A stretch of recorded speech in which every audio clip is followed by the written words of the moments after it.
What is up, YouTube? Guess what?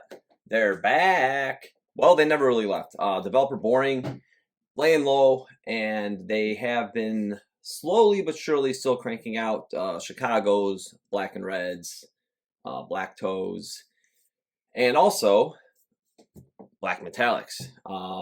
We have, I already wore them, the green metallic, but they are not shutting down. That was kind of what was the rumor, but it is true. They are continuing, and they're actually, I think yesterday I saw they are going to produce the orange metallic.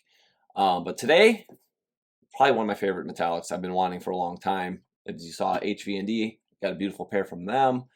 And now Developer Boring also made the black metallic. I actually sent references to them, and I don't know if it's the aging or if it was actually cracking. The OG, it kind of had a textured look to it, so they kind of came up with this. It's a little looser look of cracking, not as fine, but it looks really good. I think it looks cool compared to the HV&D pair. If you guys remember back, it's like very smooth, looks very factory fresh. But these look great. You got the gray outsole. Again, it comes with these white boxes. They're really, really nice. I like the brown boxes, but I like these equally as much. I did swap out the black laces. They came with like cream colored ones, the OG style, but I wanted the black. I like black or white, I think, not the cream ones.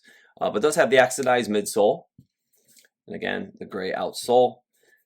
The Wings logo looks great. It's matte finished. We've got nice, nice shape. The collars, they've since the beginning, that's kind of why I have the Chicago and the black and red back there. We're going to cut in a little bit, and we're going to show just like the progression of Developer Boring's construction and some of their templates. But yeah, they got a nice toe box. It's not too sleek, it's not too bulged. It looks really nice. They've kind of gone through waves of trying to refine. I've sent them some photo references. But yeah, it looks really good. And the leather, again, these break in, if you guys have not had a pair yet, again, I highly recommend. I know the popular colorways, like the two in the back, people are mostly after. But if you haven't broken them in yet, like there's no pain in the forefoot. Like with the Retro 85 Natural Gray, I still get some pain in the foot after I wore them like 10 times. The new black and reds, Retro 85, I heard some people saying they had the same issue after a few wears, but then it got better. I do believe the leather is better on those than the Natural Gray Retro 85 a few years ago, but these break in like butter. Again, it's not premium leather like HV&D, but for the price point, again, this is a great sneaker for the price that they are charging. So it gives, everybody, the consumer, a little flexibility depending on what you want to spend and what you want to get. They do have the refined Nike Air tongue tags, black on white, classic. And on the inside, there it is, size 11. Pull my fingers back there. So custom by DB, Developer Boring. Next, we're going to show you guys just kind of that progression we're talking about. All right, before we go on toe-to-toe here, again, they do have the Nike Air branding. Some of them had Developer Boring, but the newer ones, they have the black branding for Nike Air. Polyurethane, super thick. I usually upgrade my insoles in all my sneakers, but quite a few pairs I just left these in because they're so comfortable. It's really nice. But again, we are going back to the toe-to-toe spot. As you guys can see, this is the Chicago, the very first edition when they came out. Very, very sleek, almost two-pointed of a toe box. So I suggested, I know other people that were into their sneakers on the early run, to just add a little reinforcement closer to what they have now. And I believe it's kind of evolved where they had a little dip even in a few of them, like my UNCs. It came up and then it dipped off a little bit. So they've gone through waves. But as you can see, I think this definitely looks the best. And anything that I see new coming out, it looks like this. Chicago's black toes is just the timing of when you actually ordered them, and they've been working on stuff. You also have the black and red. So as you can see, this is like the 2.0, I called it. They were even more raised, but they I kind of pushed down on the toe box just to flatten it out a little bit. because they're still pretty they're not as bad, and wearing them and just kind of pressing to bring it back because it was like out over almost. So they reinforced it a little too much. But like I said, in between you had, after this you had the UNCs. If you bought them when they were releasing, it kind of had that dip a little bit in it, and they look really good now.